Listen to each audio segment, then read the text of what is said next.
You will see here that you can access the roommate finder. Once you submit your housing contract, you will get a finished page that is a review of some deadlines, and then at the bottom here you can see you can access your roommate group or you can access the roommate finder. So we're going to access the roommate finder because we're looking for a roommate. Every time you go into the roommate finder, you will have to go through the roommate finder profile first, which I will walk you through in a second. You can also access the roommate finder anytime by going back to your My Housing portal, into your contract, into your manage your next academic year contract, and then you will see update contract, cancel contract, roommate group, and one of the options will be the roommate finder.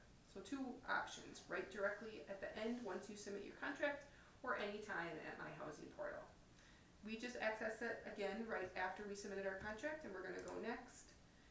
And this is just an acknowledgement that you understand that this is an inclusive community with varying beliefs, lifestyles, and cultures of the individuals involved, and that you will act positively in regards to this information. Any negative behavior, the university reserves the right to ban any student from this roommate searching tool. Then you will have the option to opt in or opt out. So when you opt in, you are authorizing to share your personal information with other students also looking for a roommate. If you don't want to do that any further, or you decide that you are done with the roommate finder, you can opt out by unchecking the box anytime back at My Housing portal under your contract. Today we are going to opt in, so I'm going to check the box. Then you will see some personal information. The top two here are pulled from Campus, so your phone number. You can decide if you're going to show, not show, or don't have a preference. I'm going to say no, please do not show my phone number. I can do the same for my email address, and yes, I do want to show my email address. And then there are 4 social media handles. I am going to enter those that I am active on. Other students are going to try to contact me, and I want to make sure I get those contacts and communications. So maybe I will only enter my Instagram because I only do use Instagram. Or maybe I'll only enter Instagram and Snapchat because those are the 2 things I use. In this example, I have entered all 4, and I am active on all 4. And now I'm ready to start searching. I'm going to submit my roommate finder profile, and now I'm going to access the roommate finder. It is a report here that's going to pull up, and that is going to use those 26 roommate matching questions that you answered on your housing contract. Do you like to use your room for studying? Do you like to have guests in your room? Do you like music? And art, or are you more interested in sports? Those kind of questions. So you can use that here to narrow down individuals that maybe have similar interests as you. So here are the questions. You can, in this scenario, for the roommate finder, pick the top 5 out of those 26 that are the most important to you. And you're going to enter them and answer them the way you want your roommate to have answered them. So are you a non-smoker? I want my roommate to have said yes.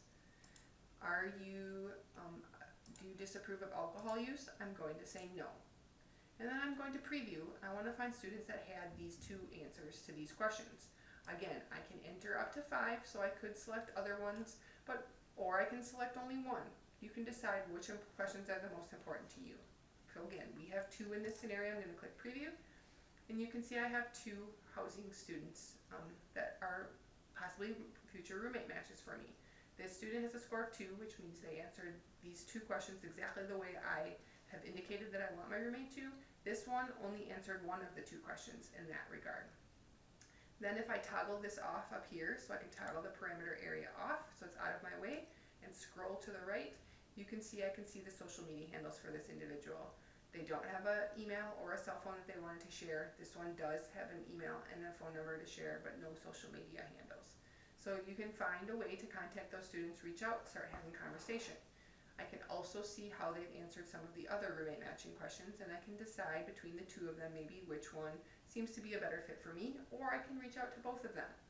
When I'm done, I can just close out of the roommate finder. Now please note, you might see up here 1 of 6. This is how many pages. You might need to scroll through the next page if there's maybe 4, 5, 6, 10 students. It usually only puts, I would say, 2 to 3 students per page. So you might need to scroll through and find other students on another page as well. When you're ready, then you can close the roommate finder. And just as a reminder, some things. Remember, once you have selected your roommate preference, you need to do the following. So if you go into the roommate finder and you do find a roommate, there's a couple things you need to do. You need to make sure that you update your roommate group, right? So you need to make sure that you invite each other and you accept that invitation so that you have a mutual roommate group and you can then pick a room together in the room selection process. You need to make sure you're updated your building and living community preferences. This includes, do you want to live in a living current learning community? Make sure your applications both say no or yes, and which one if yes. Do you want to be involved in gender inclusive housing? Maybe you want to live on the rainbow floor together, or maybe you want to live in a gender inclusive suite or apartment together, or maybe you don't. So make sure all those preferences as well as your building preferences match up. You need to update your contract in these preferences by November 18th in this scenario. And then lastly, you need to remove yourself from the roommate finder, right? Because you don't want students to continually start reaching out to you thinking that you're still looking for a roommate when you actually have already selected one. So you're going to want to go back into the roommate finder, uncheck the box, and opt out. So here we would return to our housing portal. We're going to go under our contract, right?